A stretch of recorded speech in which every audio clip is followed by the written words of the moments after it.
সকালে ঘুম থেকে ওঠার পরে আমি সবার প্রথমে যেটা করি, আগে বিছানাটা পরিষ্কার করে নিই। আগে সেটা করতে পারতাম না, কারণ আগে বাবু ঘুম থেকে একটু দেরি করে উঠতো, আমরা আগে উঠে পড়তাম। আর এখন বাবু আমার সাথেই ঘুম থেকে উঠে পড়ে, তাই সাথে সাথে বিছানাটাও পরিষ্কার করে নিই। রুমের মধ্যে যদি বিছানাটা ক্লিন থাকে না, তাহলে মনে হয় অর্ধেকটা কাজ ওখানেই হয়ে গেছে। আমি পাশেই রান্না করছিলাম, এসে দেখি পুচকুটা আবার সিঁড়িতে বসে বসে নামাজ পড়ছে। মাঝে মাঝে যখন ওর ইচ্ছে হয় বা কাউকে নামাজ পড়তে দেখে, ও নিজেই নামাজ পড়তে শুরু করে দেয়। আজকে আমি সর্ষে পোস্ত দিয়ে পটলের একটা রেসিপি করছি, যেটা আমার হাজব্যান্ড খেতে খুব ভালোবাসে।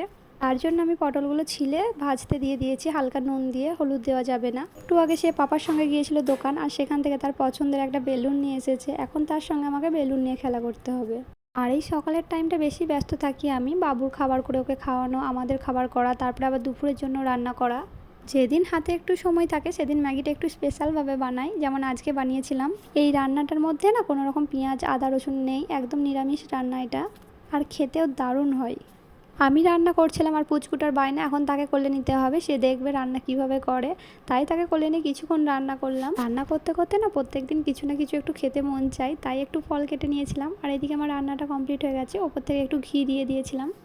রান্না কমপ্লিট হয়ে গেলে সবার প্রথমে আমি যে কাজটা করি, বাবুকে গোসল করিয়ে তারপর ওকে খাইয়ে দিই, তারপর ওকে ঘুম পাড়িয়ে দিই। রায়ান আজকে ফার্স্ট টাইম আমার হাতে সর্ষে পটলটা খেলো, আর খেয়ে কিন্তু ওর বেশ মজা লেগেছে।